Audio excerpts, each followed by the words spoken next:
Hello বন্ধুরা, আজকে আর একটা নতুন রেসিপি নিয়ে চলে এসেছি, যার নাম হলো সরু চকলি পিঠে। সরু চকলি পিঠে তো আমরা ছোটোর থেকে কম বেশি সবাই খেয়েছি। তো চাল ডাল ভিজিয়ে কিভাবে সরু চকলি পিঠে খুব সহজেই বানানো যায়, আজকে সেই প্রসেস নিয়ে চলে এসেছি। একদম যাদের তাওয়া থেকে উঠতে চায় না সরু চকলি পিঠে, তারা আজকে দেখে নিন মেজারমেন্টটা চাল ডালের, তাহলে কিন্তু অবশ্যই আপনাদের সরু চকলি পিঠে ওঠাতে আর অসুবিধা হবে না। তো চলুন তাড়াতাড়ি শুরু করে নেওয়া যাক। দেখতেই পেলেন কত সুন্দর তাওয়া থেকে উঠে গেল আমার পিঠেটা। Welcome to simple cooking with Moumita. তো দেখুন বিউলির ডাল নিয়ে নিয়েছি। প্রথমে 1 গ্লাসের মতো এই 1 গ্লাস ডালটা ভিজিয়ে নেব, ভালোভাবে ধুয়ে নেব, ধুয়ে পর ভিজিয়ে রেখে দেবো। এটা কিন্তু এখন সকালবেলায় আমি ডালটা ভিজিয়ে রেখে দিয়েছিলাম, আর তারপর বিকেলবেলার দিকে আমি ডালটাকে বেটে নিয়েছি। দেখুন ভালোভাবে ডালটা ধুয়ে নিলাম, কতটা নোংরা জল বের হলো। তো এরকমভাবে ভালো করে ডালটা বারবার ধরে আমি ধুয়ে নিয়েছি। ডালটা ধুয়ে নেওয়ার পর আমি চালটাকেও ধুয়ে নেবো সেম প্রসেসে, সেটাও আপনাদের দেখিয়ে দিচ্ছি। দেখুন তো বারবার কিন্তু আমি জলটা পাল্টে ডালটা ধুয়ে নিয়েছি। পরিষ্কার করে নেবো ডালটা ধুয়ে। এরপর আমি চালটাও নিয়ে নেব, ঢাকা দিয়ে রেখে দিলাম ডালটাকে এক পাশে। আর আমি এটা কিন্তু গরম জলে ভেজাবো, আগে ভালো করে ঠান্ডা জলে ধুয়ে নিচ্ছি, তারপর গরম জলে ভিজিয়ে নেব। আর আমার রেসিপিগুলি যদি আপনাদের ভালো লেগে থাকে অবশ্যই কিন্তু আমাকে একটা কমেন্ট করে, লাইক করে আর শেয়ার করে দেবেন, যাতে নিত্য নতুন সবার কাছে ভিডিওটা পৌঁছে যায়। আর আমার চ্যানেলটা অবশ্যই সাবস্ক্রাইব করে দেবেন। দেখুন আমি 1 গ্লাস ডালের জন্য কিন্তু 2 গ্লাস চাল নিয়ে নিয়েছি, সেম গ্লাসেরই 2 গ্লাস চাল নিয়ে নিলাম। এরপর চালটাকেও ডালের মতন করেই ভালোভাবে ধুয়ে নিচ্ছি। চাল আর ডাল দেখুন ধোয়া হয়ে গেছে। এরপর গরম জল দিয়ে আমি চাল আর ডালটাকে ভিজিয়ে রেখে দেবো।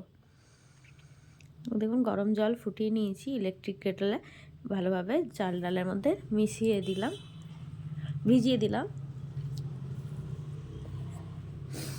আমার ভিডিওগুলি যদি আপনাদের ভালো লাগে অবশ্যই একটি করে কমেন্ট করবেন, আর কেউ ভিডিওটা স্কিপ করে দেখবেন না, ভিডিওটা কিন্তু পুরোটা দেখবেন, না হলে কিন্তু আপনাদের নিজেদেরই অসুবিধা হবে পরবর্তী ক্ষেত্রে ভিডিওটা রেসিপিটা তৈরি করতে। এরপর ডালটা প্রথমে বেটে নিচ্ছি। এটা সন্ধ্যের দিকে প্রায় 5-6 ঘন্টার মতো আমার চালটা আর ডালটা আমি ভিজিয়ে রেখেছিলাম। দেখুন ডালটা পুরো ফেপে গেছে। এরপর ডালটা ভালোভাবে আর একটু জল দিয়ে আমি বেটে নেব। ডালটা বাটা হয়ে গেছে, দেখুন কি সুন্দর স্মুথলি ডালটা বাটা হয়ে গেছে। একটু সামান্য জল দিয়ে কিন্তু ডালটা পুরোটা আমি বেটে নিয়েছি।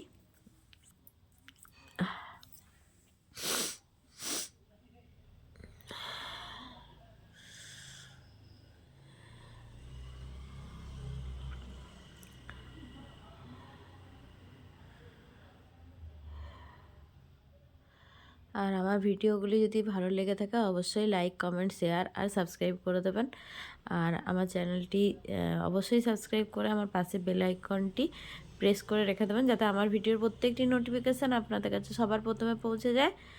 আর অবশ্যই কিন্তু এই রেসিপিটি একবার হলেও ট্রাই করে দেখবেন। সরু চুকলি পিঠে আমাদের কিন্তু ছোটোর থেকে আমরা অনেক খেয়েছি মা ঠাকুমাদের হাতে। এটা একটা ট্র্যাডিশনাল রেসিপি বাঙালিদের। তো শীতকাল এলেই আমরা এই পিঠে বানাই। এটাও একটা পিঠে, সরু চুকলি পিঠে। তো শুধু চাল দিয়েও কিন্তু সরু চুকলি পিঠা হয়।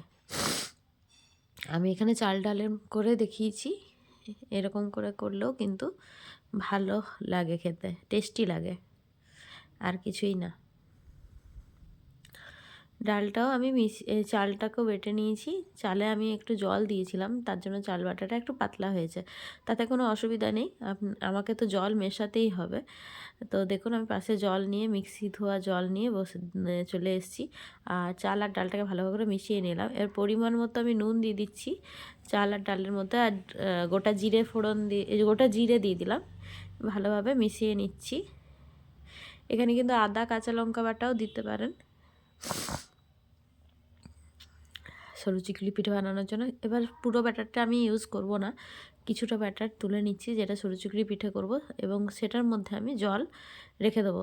এই যে ব্যাটারটা হলো সে ব্যাটারটা দিয়ে কিন্তু ইডলি ধোসাও খুব ভালো হবে, তার জন্য আমি রেখে দেবো এই ব্যাটারটাকে আজকে। আর এই যেটা নিলাম সেটা দিয়ে আজকে সরু চুকলি পিঠে বানিয়ে আপনাদেরকে দেখাবো। তো দেখুন ব্যাটারটা রেডি হয়ে গেল, পাতলা হয়ে গেছে। দেখুন হাতাটা ডুবিয়ে নিচ্ছি, একটা কোটিং চলে আসছে হাতার মধ্যে, তার মানে কিন্তু আমার সরু চুকলি পিঠেটা মানে ব্যাটারটা তৈরি হয়ে গেছে। এই যে ব্যাটার আমার তৈরি। এবার চলুন চটপট আপনাদের দেখিয়ে দেবো কীভাবে তৈরি করছি। একটা আলু একটা দিক কেটে নিয়েছি। এবার তাওয়াটা ভালোভাবে গরম হয়ে গেছে, দেখুন ধোঁয়া উঠছে। এবার ওর মধ্যে কিন্তু এই আলুটা দিয়ে আমি তেল বুলিয়ে দিচ্ছি ধোঁয়া ওঠা তাওয়াতে। এবার দুটো হাতা দিয়ে দিলাম ব্যাটারটা, ভালোভাবে চারদিকে ছড়িয়ে নিচ্ছি। এবার কিছুক্ষণ ওয়েট করলেই তারপর কিন্তু যখন দেখবেন একটু একটু উঠে আসছে তাওয়ার থেকে পিঠেটা, তখন কিন্তু খুন্তির সাহায্যে আস্তে আস্তে করে তুলে নিতে হবে। দেখুন ফুটো ফুটো হয়ে গেছে পুরো, যেমন কী সুন্দর অনায়াসে উঠে যাচ্ছে। দেখুন একটা পিঠ উল্টে দিলাম, আরেকটা পিঠ আমি একটু ভেজে নেবো, মানে হালকা করে সেঁকে নেবো। এটা কিন্তু একদম কম তেলে হয়, বেশি তেলও লাগে না, খুব টেস্টি আর হেলদি।